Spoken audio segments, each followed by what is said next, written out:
মরিচ তুলতে আইছিলাম, কিন্তু মরিচ চুরি হয়ে যাচ্ছে। মানুষ কত নিচে নামলে পরে যায় এখন প্রমাণ পাওয়া যাচ্ছে। দেখেন এই যে মরিচ, কাঁচা মরিচ 200 টাকা কেজি, ঠিক আছে 200 টাকা কেজি হবে। এটাও মোটামুটি আর খেতে এখন নিরাপত্তা নাই চোর ঘরের জন্য। বাংলাদেশে এর অবস্থায় যে এত নিচে নেমে গেছে, কৃষক যে মাঠে মোটামুটি ফসল আবাদ করবে তাও মোটামুটি শান্তি নাই।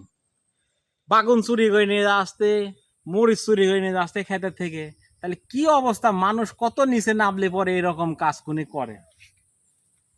তে এদের মরিচ ততটা হয় নাই, গাছের মাথা মরি মরি আসতে বীজ দেওয়া হয়েছে। তা এখন হয়তো আল্লাহ দিলে হইতে পারে। এটা আল্লাহ তালার একটা নিয়ামত, ঠিক আছে মরিচটা ফসলটা এটা আল্লাহ তালার নিয়ামত। তো এই জন্য আপনাদের সাথে ভিডিওটা আমি শেয়ার করলাম। বাড়ি থেকে গরু চুরি করে নিয়ে যাচ্ছে রাতে, গ্রামে আমাদের এই অঞ্চলে বাড়ি থেকে রাতে গরু চুরি করে নিয়ে যাচ্ছে, ক্ষেতের থেকে মরিচ তুলে নিয়ে যাচ্ছে, বেগুন তুলে নিয়ে যাচ্ছে, বিভিন্ন কাজ করতেছে। তা আসলে যারা এইসব কাজগুলি করতেছে তারা কত নিচে নামলে পরে তারা এরকম কাজ করে, আপনারাই বলেন। কাজ করে খালি ভাতের অভাব নাই, বাংলাদেশে কাজ করে খালি ভাতের অভাব নাই, টাকার অভাব নাই। কিন্তু তারা মোটামুটি রাত্রে এই যে ফসলের থেকে ফসলগুলি চুরি করে নিয়ে যাচ্ছে, এগুলি ঠিক করতেছে নাকি।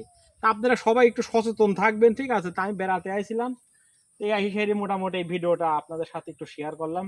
এই যে বই থেকে মরিচ তুললাম, তাজা টাটকা মরিচ, ঠিক আছে। একটা কি খাবো নাকি, এটাকে দাইনি মরিচ, ঠিক আছে। মজা না, ঝাল লাগে মোটামুটি হেনেই মাথা করে পড়ে থাকা লাগবে রে, ঠিক আছে। এত পরিমাণ ঝাল। তো যারা এই যে এইসব চুরি গুনি করতেছেন, এগুলো করা ঠিক না, ঠিক আছে। আপনারা এসব করা বাদ দেন। হয়তো 2 টাকার জন্য এগুলি করছেন, কামাই করেন, টাকার অভাব নাই, ঠিক আছে। একদিন কাম হলে 500-600 টাকা ইনকাম করা যায়। তো উপর আল্লাহর কাছে মরে গেলে কি জবাব দেবেন, এই যে যেগুলি করতেছেন এগুলি করেন না।